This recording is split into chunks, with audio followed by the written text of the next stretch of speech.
श्री स्वामी समर्थ.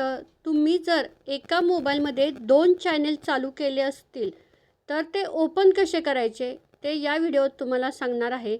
सगळ्यात पहिल्यांदा आपलं यूट्यूब ओपन करायचं आणि आपला जो पहिला चॅनेल आहे ना तिथे क्लिक करायचं, स्विच अकाउंटवर क्लिक करायचं.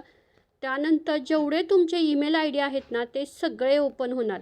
त्यामध्ये तुमच्या चॅनेलचा जो ईमेल आय डी चालू करायचा आहे तो ओपन करायचा. हे बघा कोपऱ्यात त्या ईमेल आय डीचा फोटो दिसत आहे, चॅनेलचा आणि हा तुमचा चॅनेल आहे का ते चेक करायचं. चॅनेलच्या व्यवस्थित सेटिंग चेक करायचे. यावरून लक्षात आलं असेल यूट्यूबवर आपला चॅनेल कसा ओपन करायचा. आता हाच चॅनेल क्रोमवर कसा ओपन करायचा, तर क्रोम ओपन करायचं. यानंतर studio.youtube.com इथे बऱ्याच ताईंची चुकी होती.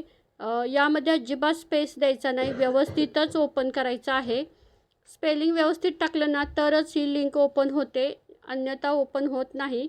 यानंतर आपला पहिला जुना चॅनेल ओपन होईल. यावेळेला राईट साईडला जो तुम्हाला आपल्या चॅनेलचा फोटो दिसतोय त्यावर क्लिक करायचं. तुम्हाला जरा झूम करून दाखवते. त्यावर क्लिक केल्यानंतर ना हे असं पेज ओपन होईल. यामध्ये सुद्धा स्विच अकाउंटवर क्लिक करायचं. यानंतर तुमचे जेवढे चॅनेलचे ईमेल आय डी आहेत ते ओपन होणार. यामध्ये तुमच्या दुसऱ्या चॅनेलचा ईमेल आय डी इथं ओपन करायचा. हे बघा, हे पूर्ण दुसरा चॅनेल ओपन झाला. पण आपण एकही व्हिडिओ टाकलेला नाही आहे इथे, त्यामुळे या पेजवर तुम्हाला काहीच दिसत नाही आहे. आता हेच आपण व्हाईटी स्टुडिओमध्ये कसं ओपन करायचं ते बघूया. काय करायचं, व्हाईटी स्टुडिओ ॲप ओपन करायचं. यामध्ये पण तेच करायचं आहे. कोपऱ्यात जो राईट साईडला फोटो दिसतोय त्यावर क्लिक करायचं. त्यानंतर त्याच्यावर स्विच अकाउंट असतं त्या ठिकाणी क्लिक करायचं आणि इथे सुद्धा जो तुमचं चॅनलचं अकाउंट आहे त्यावर क्लिक करायचं. मग हा दुसरा चॅनेल इथे ओपन होणार.